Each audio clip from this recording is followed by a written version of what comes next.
Loki's Shadow Play, a saga of trickery, betrayal, and redemption. Chapter 1. The Whispers of Jotunheim. The cold remembers everything. It seeps through my bones now, as I hang here in this cavern of endless torment. The serpent's venom burning tracks down my face. But the cold I remember from before, that first cold, it whispers different truths.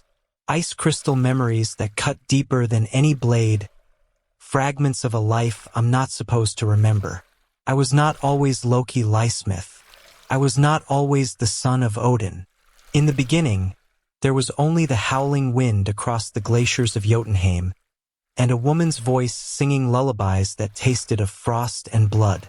Laufey, my mother, the giantess who held me against her breast while the aurora danced overhead like the spirits of the dead. She sang of endings and beginnings, of the great wheel that turns and turns, grinding gods and giants alike beneath its inexorable weight. I remember the day they came for me, not clearly. The memory slides away like ice melting in warm hands.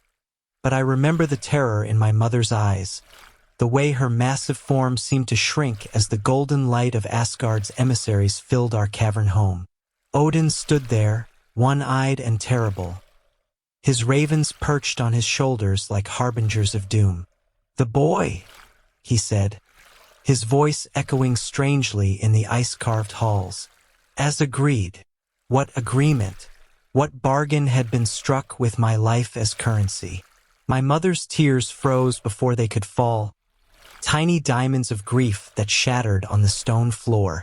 She kissed my forehead once, her lips burning cold against my skin, and whispered something in the old tongue. A word that still echoes in my dreams, a word I dare not speak aloud. Catalyst.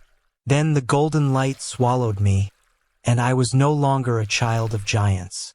I was Loki, blood brother to Odin, foster son of Asgard. The lie began that day, woven so skillfully that even I believed it for a time. But lies, like ice, have a way of cracking under pressure. The first years in Asgard were a waking nightmare dressed as a fairy tale. The other gods' children looked at me with curious eyes, noting my darker hair, my leaner frame. The way shadows seemed to cling to me like old friends. Thor, golden and boisterous, tried to include me in his games, but even his kindness felt like condescension. When he laughed, it was thunder rolling across clear skies. When I laughed, it was the sound of glass breaking. I learned quickly that I was different, not just in appearance, but in the very essence of my being. While Thor struck out with his fists, I struck out with words. While the other young gods played at war, I played at darker games, games of manipulation, of secrets, of the spaces between truth and lies where real power lived. The first betrayal was almost accidental. Almost. Baldur the Beautiful had everything: Odin's favor, the love of the court, a face that made even the Norns weep with joy. He was perfection incarnate, blessed by every god and goddess, protected by every living thing. Everything except me. I was 15 when I discovered my true nature. Not through any grand revelation, but through a moment of petty jealousy that spiraled into something far more dangerous. Baldur had been chosen to lead the ceremonial hunt, an honor I had coveted. As he stood before the assembled court, radiant in his glory, I felt something dark unfurl in my chest. A hunger that had nothing to do with food and everything to do with the way the light bent around him, the way it avoided me. I whispered to the wind, just a small enchantment, a tiny thing. I wanted him to stumble, to fall, to look foolish for just a moment. But the wind carried my words to the hunting horns, and when they sounded, every beast in the sacred grove went mad with terror. 3 gods were trampled before the chaos ended. Baldur emerged unscathed, of course, but the look in his eyes when he found me afterward. He knew. Somehow he knew. "Be careful, brother," he said, his voice gentle but his eyes hard as flint. "The darkness you play with has its own hunger." That night, I dreamed of ice and blood, of a woman's voice singing songs of ending. I woke with frost on my lips and the taste of betrayal in my mouth. It was then I understood. I was not here to be loved. I was here to be necessary. The revelation should have troubled me. Instead, it filled me with a strange, exhilarating purpose. Chapter 2. The Serpent's Coil. The magic came to me like a lover's whisper, seductive and dangerous. Not the flashy seer of the Vanir, with their healing herbs and weatherworking, but something older, hungrier. The magic of the void, of the spaces between worlds where forgotten things dwelt. I found the first grimoire in the deepest vaults of Asgard's library, hidden behind wards that parted for me like curtains. The book was bound in scales that shifted color in the torchlight, and the words writhed on the pages like living things. It spoke of transformation, of the malleability of truth, of the power that lived in the liminal spaces between one thing and another. The first spell I cast was simple, a glamour to make myself appear as Thor. I stood before Odin's throne, speaking in my foster brother's voice, and convinced the All-Father to grant me access to the weapon vaults. When the real Thor arrived hours later, confusion and suspicion rippled through the court like poison in still water. "I never spoke to you today," Thor insisted, his face flushed with confusion and growing anger. "Of course you did," I replied, my voice innocent as spring rain. "We all saw you, didn't we?" The assembled gods shifted uncomfortably, memory and reality blurring at the edges. Truth became negotiable, and in that negotiation, I found my first real taste of power. The second spell was more ambitious. I reached into the dreams of Heimdall, the guardian of the Rainbow Bridge, and planted seeds of doubt. Night after night, I whispered to his sleeping mind, showed him visions of invasions that never came, of threats that existed only in the spaces between his thoughts. Soon, he was jumping at shadows, seeing enemies in every visitor, questioning every decision. "Something is wrong," he told Odin one morning, his usually steady voice trembling.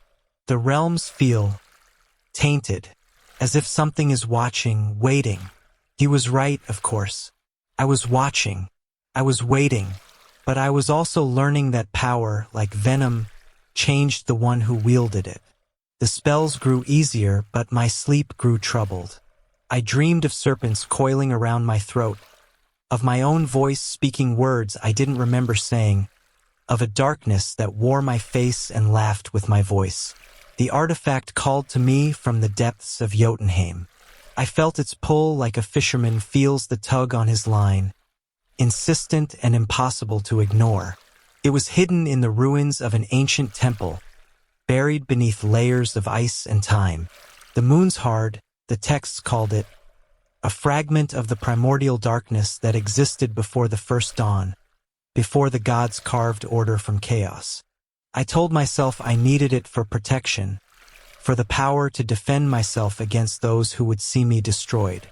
But as I stood in that frozen temple, holding the crystal that pulsed with inner shadow, I knew the truth.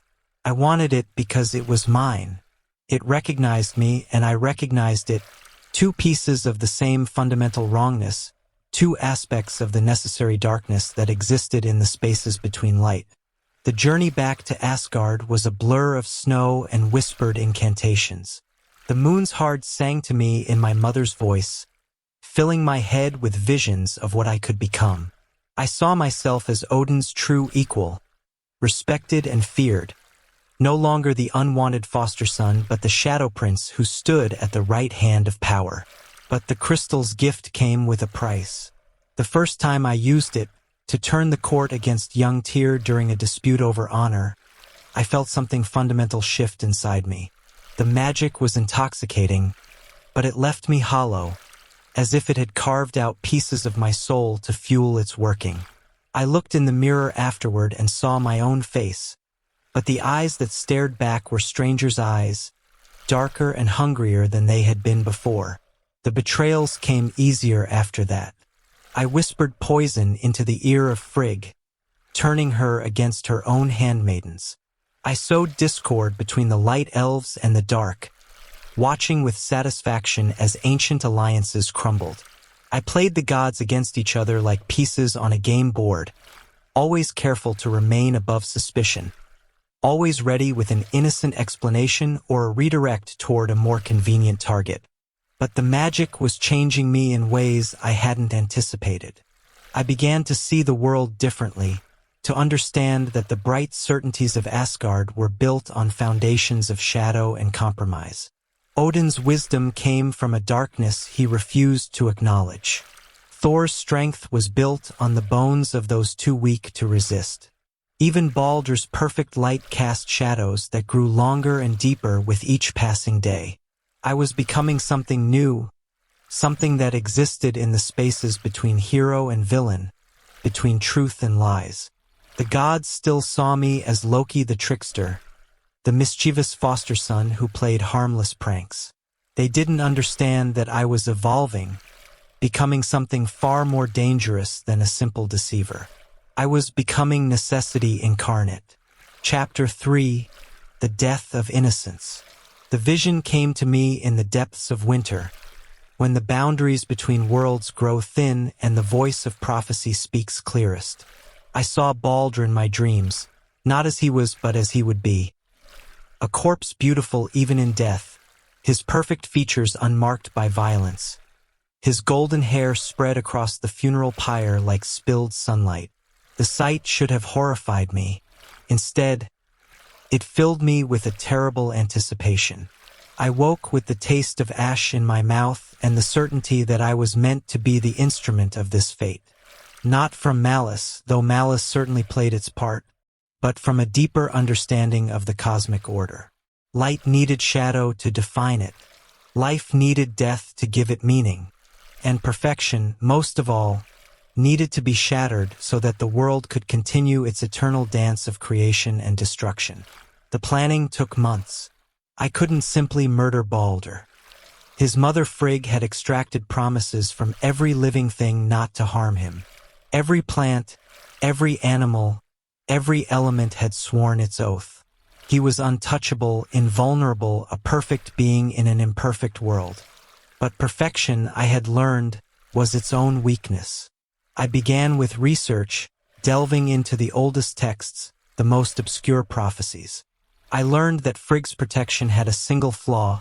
She had overlooked one small plant, the mistletoe, considering it too young and innocent to pose any threat. In that oversight, I found my opening. The mistletoe grew in the sacred grove, a pale, delicate thing that seemed to glow with inner light. I harvested it under the dark of the moon, whispering the old words my mother had taught me, the words that turned innocent things into instruments of fate. The plant writhed in my hands as I shaped it, its essence changing from protection to penetration, from blessing to bane. But a weapon was useless without a wielder, and I was too closely watched to strike directly. I needed a proxy, someone whose love for Baldur would make them the perfect instrument of his destruction. Hodr the Blind was easy to manipulate.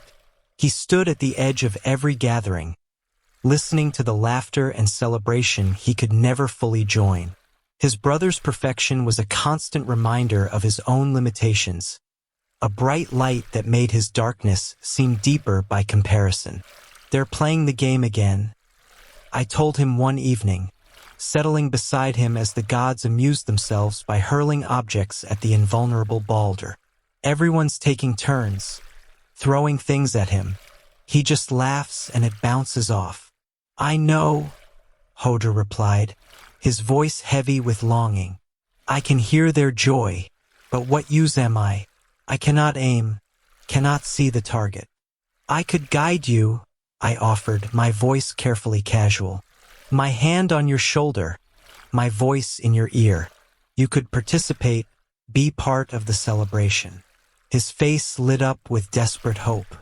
"You would do that for me?" "Of course, brother. We outcasts must help each other."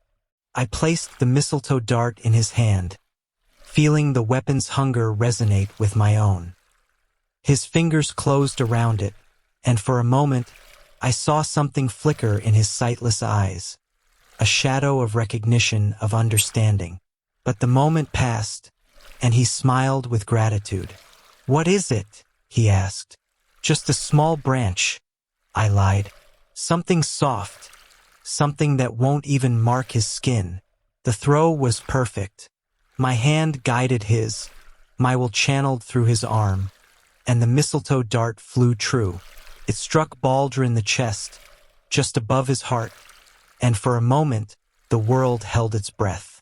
Then the light went out. Baldur fell like a toppled statue, his perfect form crumpling to the golden floor. The dart had vanished, its purpose fulfilled, leaving only a small wound that wept golden blood. The silence that followed was deafening, a vacuum of shock and disbelief that seemed to drain the color from the world. Frigg's scream shattered the silence, a sound of such raw agony that it made the walls of Asgard tremble. She fell to her knees beside her son, her hands hovering over his still form, afraid to touch him, afraid to confirm what everyone already knew. "He's dead," she whispered, the words falling like stones into still water. "My beautiful boy is dead." The investigation began immediately.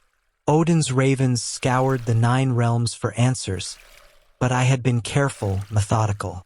The mistletoe had been harvested in secret, the enchantment woven with techniques that left no trace. Hoder, in his blind confusion, could only repeat what I had told him, that he had thrown a harmless branch, that I had guided his hand in innocent fun. But Thor knew. As the funeral pyre burned and the gods wept for their lost light, he pulled me aside, his blue eyes blazing with suspicion. "You did this," he said, his voice low and dangerous. "I don't know how, but you did this."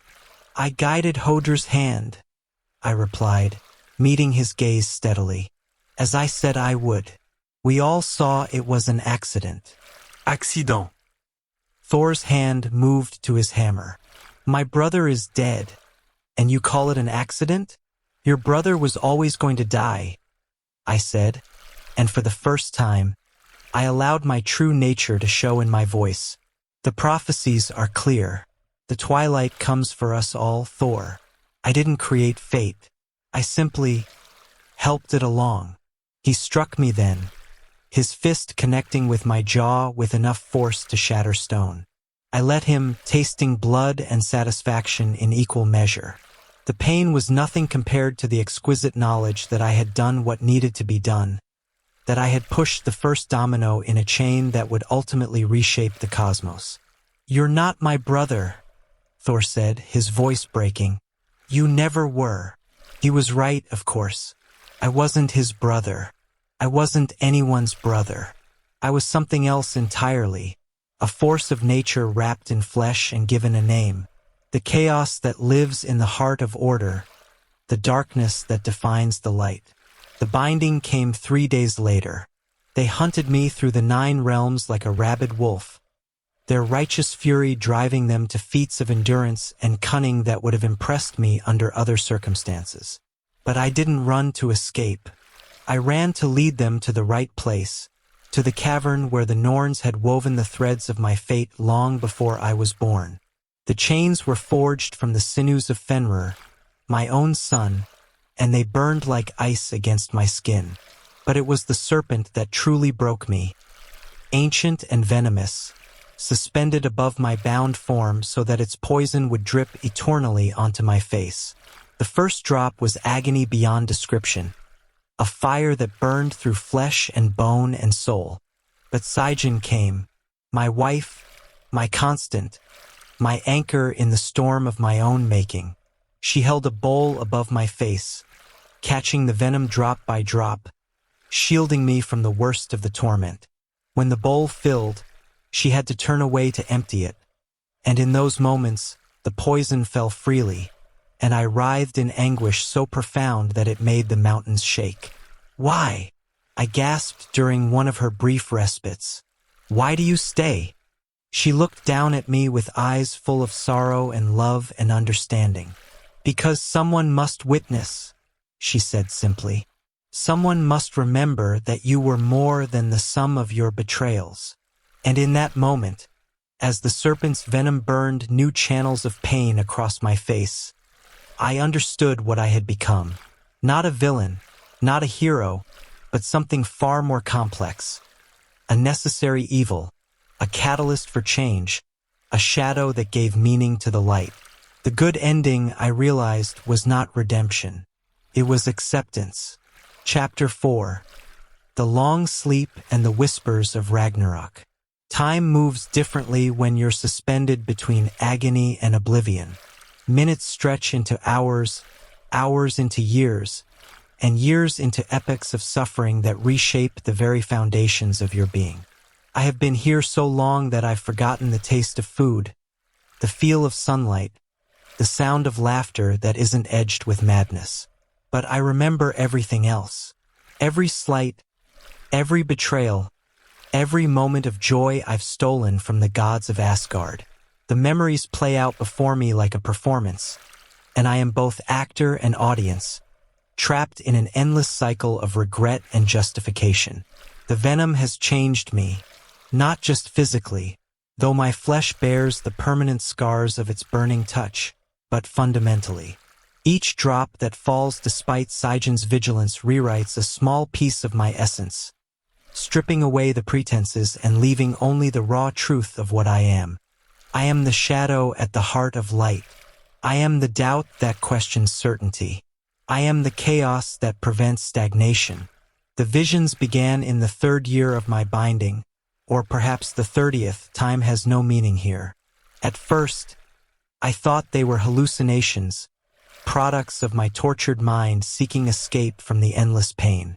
But gradually, I came to understand that they were prophecies, glimpses of the future that stretched out before us like a road paved with bones and broken dreams. I saw Ragnarok in all its terrible glory. The twilight of the gods would begin with signs and portents, the death of light, the breaking of bonds, the loosing of monsters upon the world. I saw my children, grown to their full and terrible power. Fenrir the wolf, jaws wide enough to swallow the sun. Jormungandr the serpent, coiled around the world like a living noose. Hel, half beautiful and half corpse, ruling over the dishonored dead. But most clearly I saw myself, not as I am now, broken and bound, but as I would be, free at last, leading the armies of chaos against the gleaming walls of Asgard. I saw the final battle, the last desperate struggle between order and entropy, ending in fire and flood and the silence of the grave. The vision should have filled me with triumph. Instead, it filled me with an overwhelming sadness, because I saw what the others could not see, what the prophecies only hinted at in their cryptic verses. Ragnarok was not an ending. It was a cleansing, a necessary reset that would allow the world to begin again. The gods would fall, yes, but from their ashes new gods would rise. The world would burn, but from its ashes, new worlds would bloom. I was not the destroyer. I was the midwife of transformation. The understanding came slowly, like dawn breaking over a frozen landscape.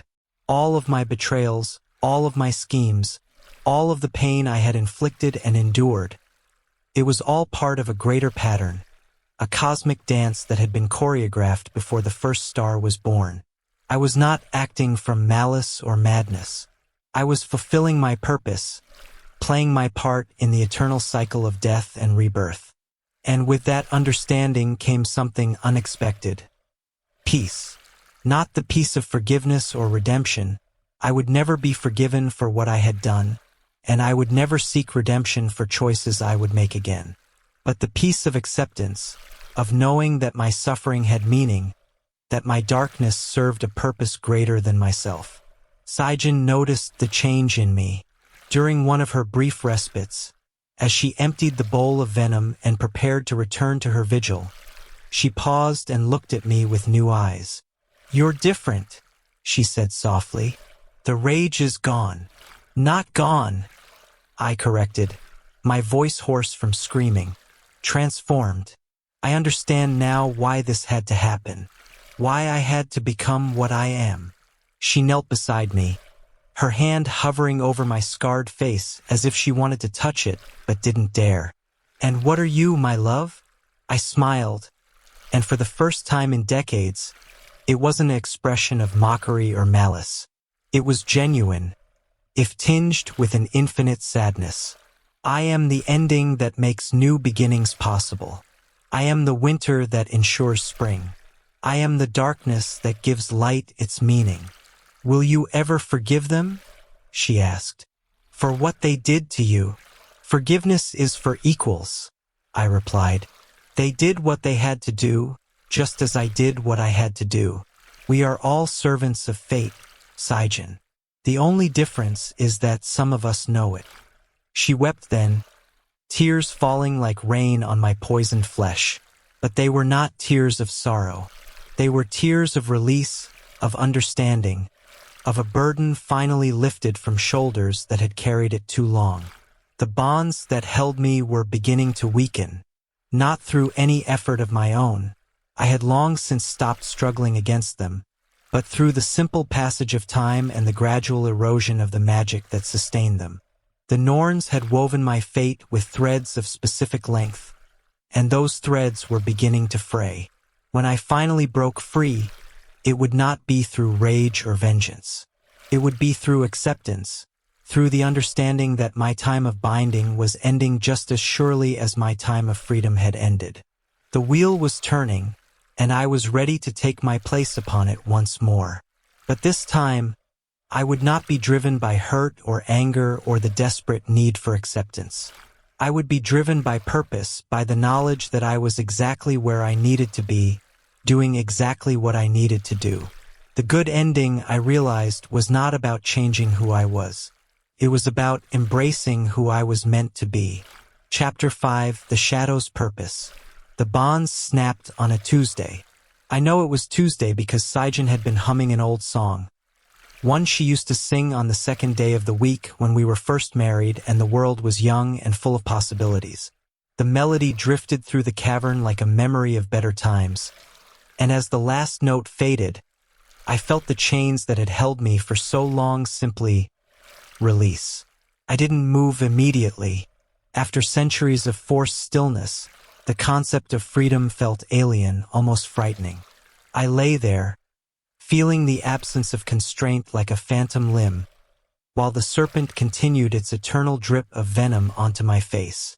It's time, I said softly, and Saijin's hand stilled on the bowl. She looked at me with eyes that held no surprise, only a deep, weary acceptance. Yes, she said, it is. I sat up slowly, my body protesting after so long in bondage. The cavern around us had changed during my imprisonment. Stalactites had grown, erosion had carved new patterns in the stone, and somewhere in the darkness, I could hear the whisper of moving water. Time had passed. The world had moved on, but I was still here, still myself, still necessary. What will you do? Saijin asked. I considered the question, running my tongue across lips that tasted of poison and prophecy. The old Loki would have spoken of revenge, of making the gods pay for their treatment of me. But I was no longer the old Loki. I was something refined by suffering, purified by understanding. I will play my part, I said finally, as I always have, as I always will. She nodded, unsurprised. And afterward? Afterward, there will be a new world, a better world, perhaps, or perhaps just a different one. But it will be a world that learned from the mistakes of this one. I stood, stretching muscles that had forgotten how to move, and walked to the cavern entrance. Outside, the 9 realms stretched out in all their terrible beauty, unaware that their ending had begun. Not with a bang, but with a whisper. Not with rage, but with resolution. The first sign of Ragnarok was already visible in the sky. a redness in the aurora that spoke of blood and fire to come. The second sign walked beside me as I left the cavern, my shadow stretching long and dark across the frost-covered ground. I had work to do, but first I had a choice to make. The armies of chaos were gathering, drawn by the scent of ending times. Giants from Jotunheim, dishonored dead from Helheim, monsters from the dark corners of existence, all waiting for their prince to lead them to glory or destruction. The old prophecies spoke of a great war, a final battle that would end with the destruction of gods and giants alike. I could fulfill those prophecies exactly as they were written. I could lead the forces of chaos against Asgard, burn the world tree, and watch as everything I had ever known crumbled into ash and memory. It would be satisfying in its way. It would be just, or I could choose a different path. I thought of Baldur, beautiful in his death, and of the tears his mother had shed over his corpse. I thought of Thor, whose anger had always been born of love, and of Odin, whose wisdom had come at such a terrible cost. I thought of all the gods who had judged me, feared me, imprisoned me, and realized that they, too, were only playing their parts in the cosmic dance. We were all prisoners of fate. The only difference was that some of us had learned to dance with our chains. Standing there in the wastes between worlds, I made my choice. Not the choice of a hero or a villain, but the choice of someone who had seen the pattern beneath the chaos and understood his place within it. I would lead the armies of chaos to Asgard. I would fight the gods and their champions. I would fulfill the prophecies and bring about the ending of the world. But I would do it with purpose, not petty revenge. I would do it with understanding, not blind rage. And in the small spaces between the grand gestures of fate, I would make tiny adjustments, subtle changes that would ensure the new world would be better than the old. The good ending was not about avoiding my destiny. It was about embracing it with wisdom instead of wrath. The march to Asgard took 7 days, though time moved strangely in those final hours of the old world. My army followed me not out of love or loyalty, but out of recognition. They saw in me something of themselves, the outcast, the necessary evil, the shadow that defined the light. We crossed the rainbow bridge at dawn, our footsteps echoing like thunder across the crystalline span. Below us, the void yawned wide and hungry, waiting to swallow the remnants of the old world. Above us, the sky burned with colors that had no names. The aurora borealis twisted into shapes that spoke of endings and beginnings. The gods were waiting for us, arrayed in their battle gear, their faces set in expressions of grim determination. Thor stood at their forefront, his hammer crackling with lightning, his eyes fixed on mine with an intensity that could have melted stone. Odin flanked him, his spear gleaming with runic power, his ravens circling overhead like omens of doom. "Hello, brothers," I called out, my voice carrying across the battlefield like a bell tolling the end of an age. "I've come home." "You were never our brother," Thor replied, but his voice lacked the conviction it once held. "You were never one of us." "No," I agreed, and felt a strange peace settle over me. "I was never one of you. I was something else entirely. Something necessary." The battle that followed was everything the prophecies had promised. Terrible and beautiful, desperate and inevitable. Gods and giants fell like wheat before the scythe, their blood watering the ground from which new life would eventually spring. The world tree shuddered and burned, its roots drinking deep of the carnage, its branches reaching ever upward toward a sky that bled color and light. But in the midst of the chaos, I made my small interventions. A word whispered in the right ear, a hand guided to the correct target, a moment of mercy disguised as cruelty. The broad strokes of fate remained unchanged, but the details were where the future was truly written. When Thor fell, struck down by Jormungandr's venom even as he delivered the killing blow to the world serpent, I knelt beside him and whispered a word of power. Not to save him, that was beyond my ability, but to ensure that his children would remember him as more than just a warrior. They would remember him as a protector, a guardian, a force for good in a world that had often been cruel. When Odin faced Fenrir at the foot of the world tree, I stepped between them for just a moment. Not to save my blood brother, that too was beyond my power, but to ensure that the wolf's victory would be quick and clean. The All-Father deserved that much, at least. And when the flames finally consumed everything, when the last of the gods had fallen and the final giant had drawn his last breath, I stood alone in the burning ruins and felt not triumph, but a deep, abiding sadness. The old world was ending. The new world was about to begin. And I, Loki Lysmith, Loki Skywalker, Loki the Bound, would have no place in it. But that was as it should be. I was a creature of endings, not beginnings. My purpose was to clear the way for better things, not to inherit them. The new gods would be wiser than the old, the new world kinder than the one it replaced. And perhaps in that new world, there would be no need for shadows like me. As the flames reached higher and the last of the old world dissolved into ash and memory, I felt myself beginning to fade. Not into death, death was too simple for creatures like me, but into something else, something that existed in the spaces between stories, in the pauses between heartbeats, in the silence between words. I was becoming what I had always been, a necessity that existed only when needed, a shadow that appeared only when the light grew too bright, a reminder that even in the most perfect worlds, imperfection had its place. The good ending, I realized in those final moments, was not about being forgiven or redeemed. It was about understanding that some roles could only be played by the willing damned, and that true love sometimes meant accepting the burden of being forever misunderstood. As I faded into the spaces between worlds, I heard Sijin's voice one last time, singing the old song she had hummed on that Tuesday when my bonds had broken. It was a song about endings and beginnings, about the wheel that turns and turns, grinding gods and mortals alike beneath its weight. But it was also a song about the spaces between the spokes, the quiet moments where love endured even when hope was lost, where understanding flowered even in the darkest soil. In those spaces I found my peace. Epilogue, the space between stories. The new world bloomed like a flower from the ashes of the old. Greener than before, kinder than before, wiser than before.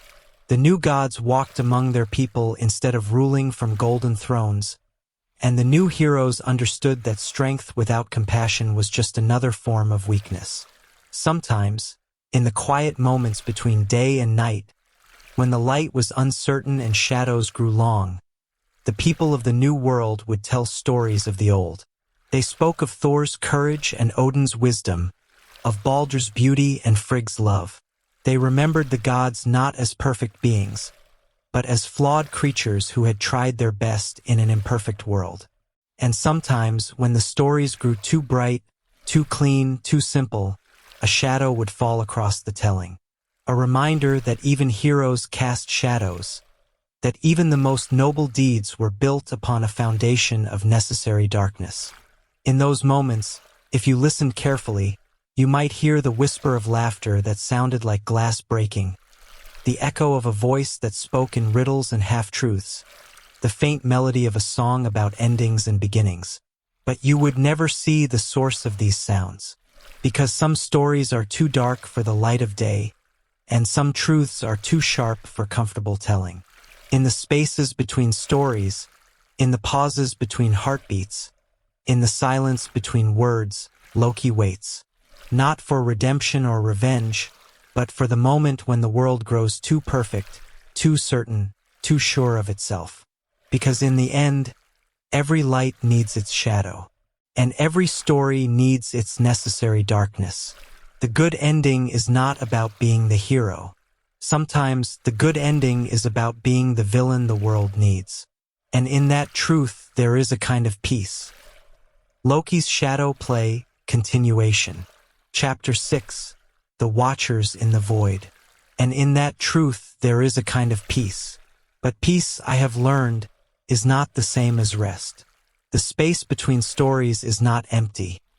It teems with potential, with half-formed possibilities that exist only in the quantum foam of narrative uncertainty.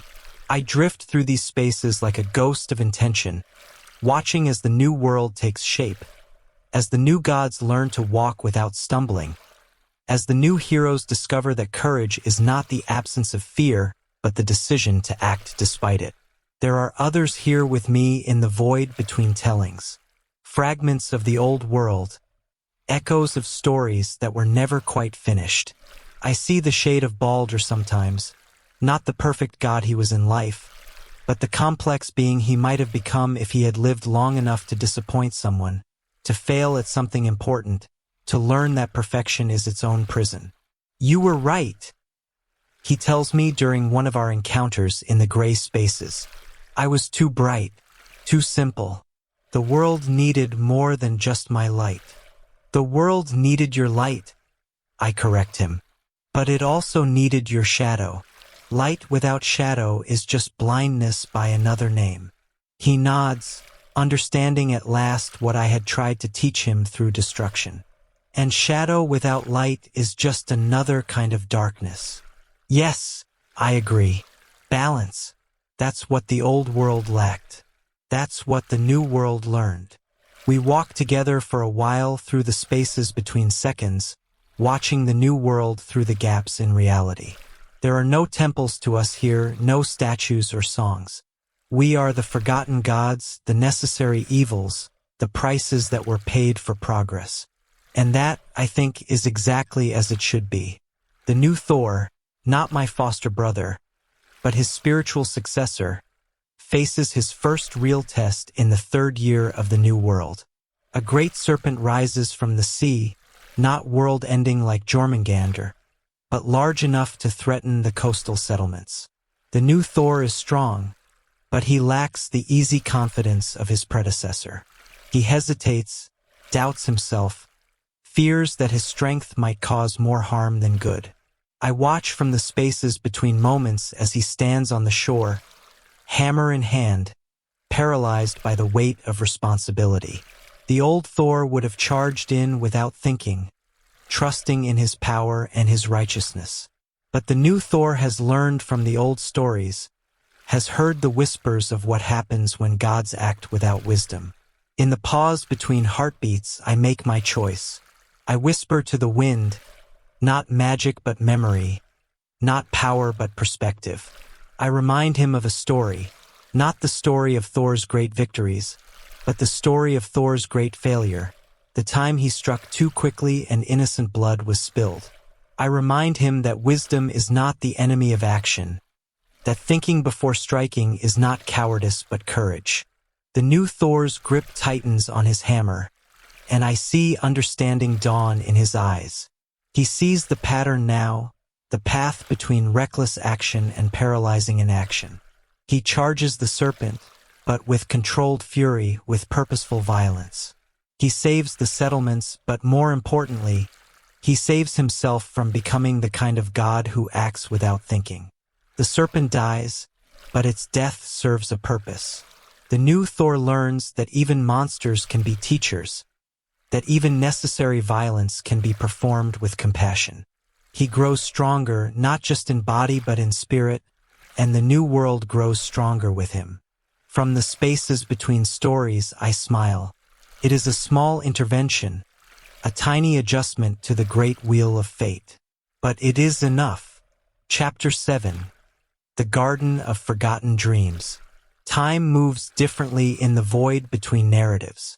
I have been here for minutes or millennia, watching the new world grow and change, making my small corrections to the course of history. But today, if today has any meaning here, I feel a pull, a summons from something deeper than duty. I follow the call through layers of reality, through dimensions of possibility, until I find myself in a place that shouldn't exist. A garden where the flowers grow backward into seeds, where the trees bear fruit that tastes like memory, where the streams flow uphill toward a sky that changes color with each observer's mood. Saijin is waiting for me there, not as she was in life, but as she was in essence. Patient, loving, unbreakable. She tends to flowers that bloom in shades of sorrow and hope, their petals falling upward like inverted rain. "You came," she says without looking up from her work. "You called?" I reply, settling beside her in the impossible grass. "Though I don't understand how you're here. The binding is broken. The old world is gone. You should be dead." She laughs, the sound like silver bells in a gentle wind. "Death is just another story, my love, and stories, as you well know, are infinitely malleable." I watch her work, her hands moving with practiced care among the memory flowers. Each bloom tells a story, some of them familiar, some strange, some that exist only in the spaces between what was and what might have been. "What is this place?" Ask. "The Garden of Forgotten Dreams," she says, "where the stories go when they're too painful to remember but too important to forget. Where the heroes come to learn that their failures were as meaningful as their victories. Where the villains come to understand that their darkness served a purpose. And where do the necessary evils come to rest?" She finally looks at me, her eyes holding depths that make the ocean seem shallow. "They come here to learn that there is no rest for those who choose to carry the world's shadow. But there is peace. There is understanding. There is love." She reaches out and touches my face, her fingers tracing the scars left by centuries of venom. "You have been so strong, Loki, so necessary, but you have also been so alone." "I chose to be alone," I say, but the words feel hollow even as I speak them. "It was the only way to do what needed to be done." "No," she says gently, "you chose to believe you had to be alone. But necessity and isolation are not the same thing. You can serve your purpose and still be loved. You can be the shadow that defines the light and still find warmth in the darkness. Around us, the garden pulses with life that defies understanding." I see other figures moving among the memory flowers, heroes and villains, gods and mortals, all of them seeking some kind of resolution, some kind of peace with the roles they played in the great story of existence. "Show me," I say. She leads me deeper into the garden, past groves of trees that grow in spirals, past ponds that reflect not what is but what could be. We come to a clearing where a great tree grows, its trunk twisted but strong, its branches reaching toward a sky that holds all the colors of possibility. "This is the tree of balanced stories," Saijin explains, "where every tale contains both light and shadow, where every hero has their darkness and every villain has their light. It grew from the ashes of the old world tree, but it learned from the mistakes of its predecessor." I approach the tree and place my hand on its bark. Immediately, I am flooded with visions, not of destruction and endings, but of new beginnings, of stories where the shadow and light dance together instead of fighting, where the necessary evils are acknowledged and honored instead of hidden and feared. I see a world where the new gods consult with the spirits of the old, where the heroes remember that their villains were once heroes too, where the people understand that darkness is not the enemy of light but its partner in the eternal dance of existence. This is what we were moving toward. I breathe. All the betrayals, all the pain, all the necessary cruelties. They were steps on the path to this understanding. "Yes," Saijin says, her hand finding mine. "And now you have a choice to make. You can remain in the spaces between stories, making your small corrections, playing your part as the eternal outsider. Or you can step forward into the light, not as a redeemed villain but as a recognized necessity, a shadow that is finally understood to be part of the whole. The choice should be simple. After so long in the darkness, who wouldn't choose the light? But I am not like others. I am Loki, the god of necessary complications, the spirit of essential contradictions. What would happen to the balance? Ask. If I step into the light, who will maintain the shadow? The balance will maintain itself, she says, because the new world has learned the lesson of the old. Shadow and light are not enemies to be fought, but partners to be embraced. The new gods will carry their own darkness. The new heroes will acknowledge their own capacity for evil, and the new world will be stronger for it. I consider this, feeling the weight of infinite possibility pressing down upon me. The old Loki would have seen this as a trap, a trick designed to lure him into another cage. But I am not the old Loki. I am something refined by suffering, purified by purpose, transformed by understanding. And if I choose to step into the light, I say slowly, what becomes of Loki the trickster? What becomes of the god of lies and mischief? He becomes Loki the teacher, Seigen says, the god who shows others that darkness and light are both necessary, that questions are as important as answers, that the greatest truths are often found in the spaces between certainties. Chapter 8. The Return of the Prodigal Shadow. The decision, when it comes, is not the dramatic moment of choice I expected. It is quiet, like the decision to breathe or the decision to love. I simply step forward, out of the spaces between stories, into the light that has always been there waiting for me. The transformation is immediate and profound. The scars of the serpent's venom fade, not because they are healed, but because they are understood to be marks of honor, signs of a price willingly paid. The weight of centuries of exile lifts from my shoulders, replaced by something lighter but no less significant, the weight of responsibility freely chosen. I am still Loki. I am still the god of necessary complications, the spirit of essential contradictions. But I am no longer alone in the darkness. I am no longer the unwanted reminder of uncomfortable truths. I am the acknowledged other half of the equation, the shadow that gives meaning to the light. The return to the new world is not a triumphant homecoming. There are no crowds to greet me, no fanfares to announce my arrival. I simply step out of the spaces between moments and into the morning light of a world that has learned to embrace its own complexity. The new gods sense my presence immediately. They gather in a circle around me, not in confrontation but in recognition. They have been waiting for this moment, though they may not have known it. They have been incomplete, like a symphony missing its bass notes, like a painting lacking its shadows. Welcome home, Uncle Loki, says the new Thor, and there is no anger in his voice, only understanding. We have been waiting for you. You have been waiting for me to be ready, I correct him, and perhaps for you to be ready as well. The old world was not prepared for a god who embodied both creation and destruction, both truth and lies.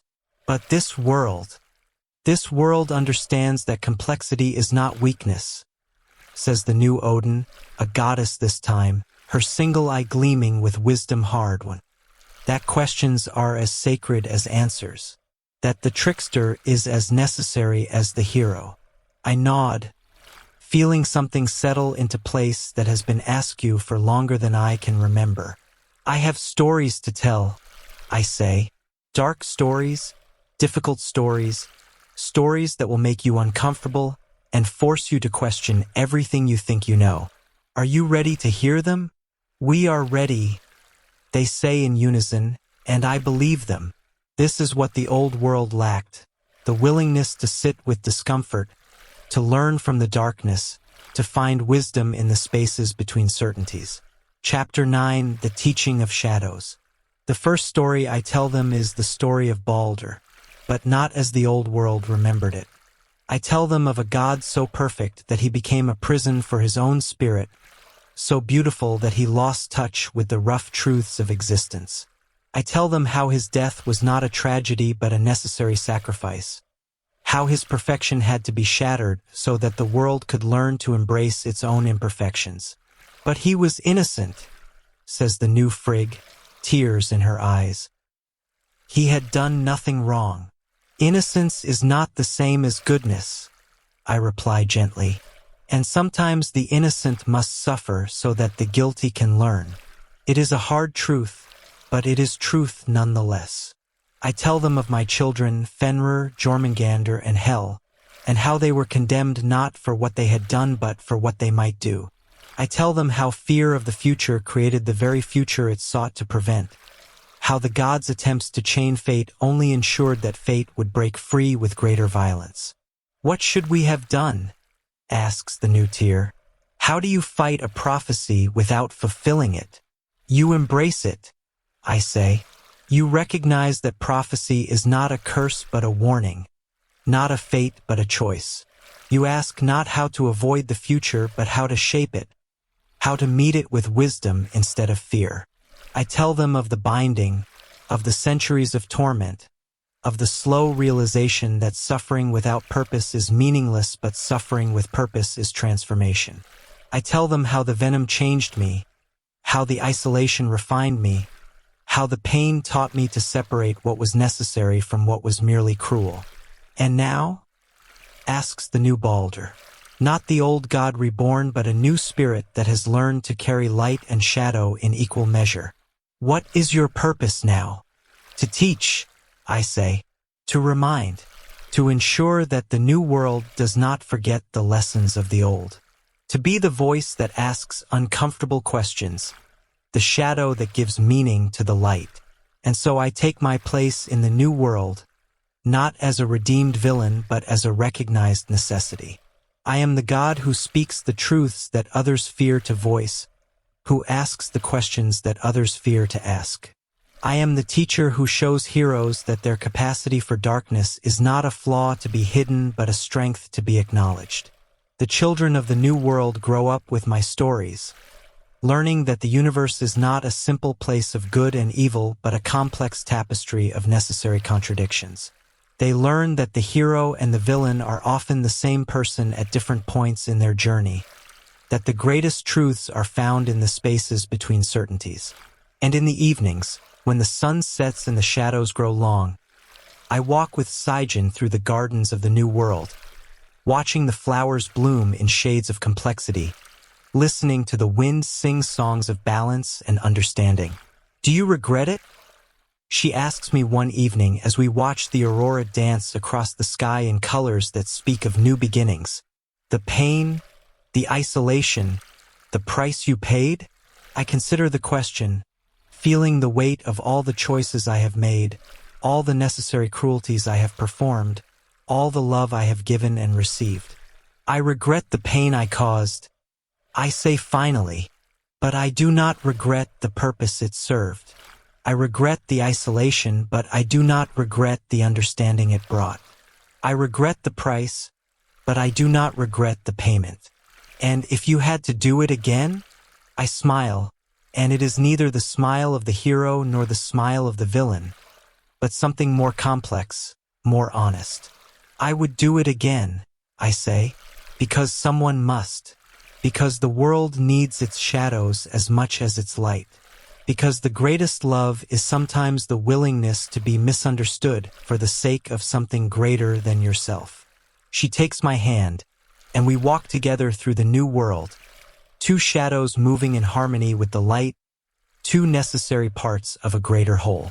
And in that harmony, in that understanding, in that acceptance of the complexity of existence, I find something I had never expected to find. Not redemption, that was never the goal. Not forgiveness, that was never the need. But peace, the peace that comes from knowing that your story, however dark, however difficult, however necessary, is part of a greater story that could not exist without it. The good ending is not about becoming good. The good ending is about understanding that goodness and evil are not enemies but partners in the endless dance of existence. The good ending is about finding your place in that dance and dancing it with grace, with purpose, with love. In the new world, under the light of new stars, Loki the trickster, Loki the teacher, Loki the necessary shadow, dances on. And the world is better for it. Asterisk thus ends the saga of Loki's shadow play, a story of necessary darkness and the wisdom that comes from embracing the complexity of existence. In the spaces between light and shadow, between certainty and doubt, between love and loss, all stories find their meaning. Asterisk. The end is also the beginning. The shadow is also the light. The villain is also the hero. And in that truth there is peace.